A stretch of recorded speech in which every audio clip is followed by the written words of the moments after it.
Personality tests are often inaccurate to determine your personality type.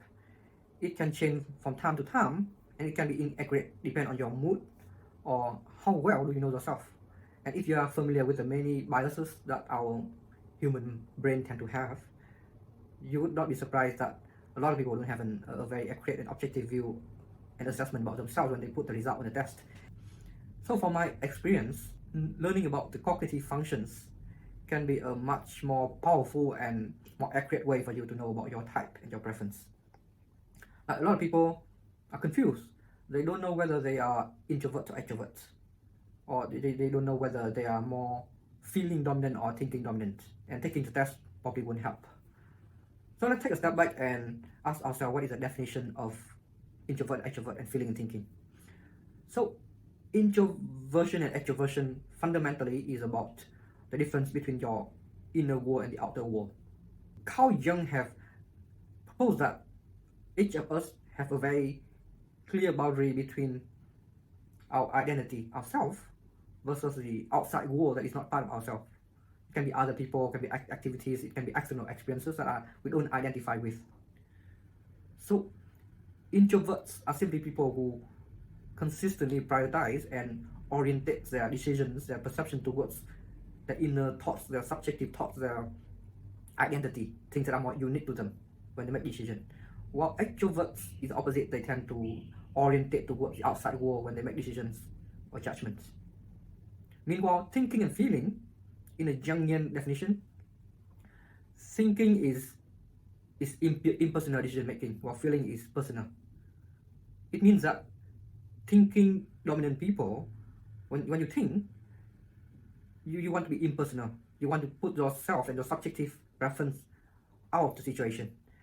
You want to use impersonal frameworks, logical framework, and often in a quantifiable way to make decisions. While feeling is opposite. You want to put yourself into the situation, or put yourself into the shoe of another person to feel their subjective need, the subjective liking and preferences, and often in a very unquantifiable, a very subjective way. That is the difference between thinking and feeling. So as we have covered the fundamental definition of introversion, extroversion, and feeling thinking, we can get to the good part, which is the cognitive functions. So we combine them together, we have 4 cognitive functions.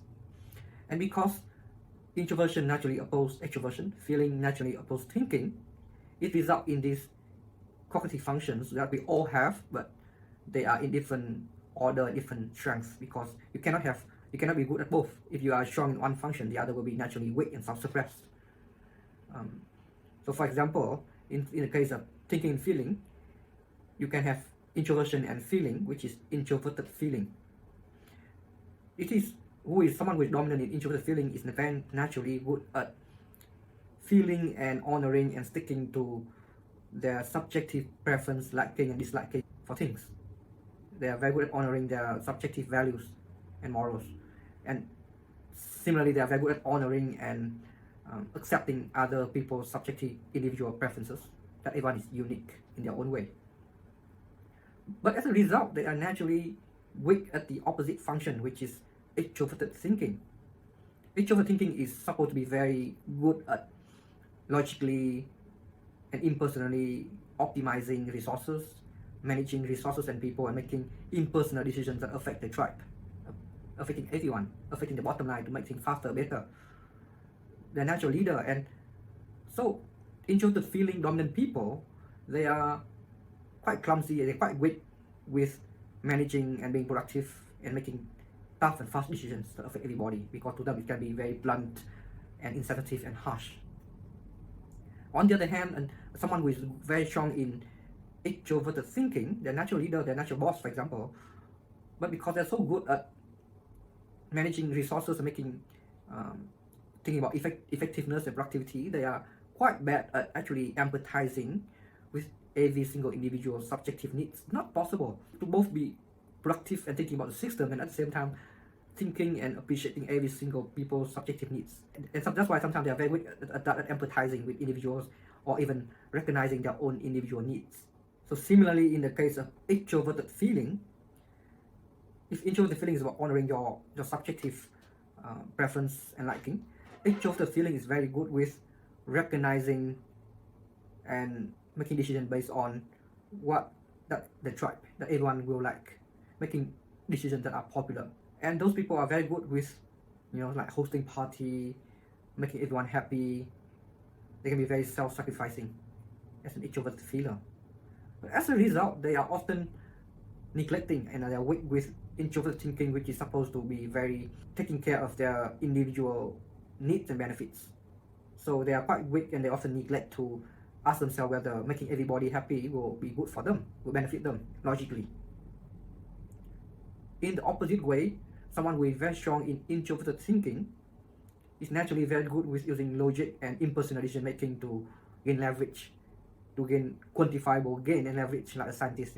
Everything is measurable, everything should make sense in terms of numbers.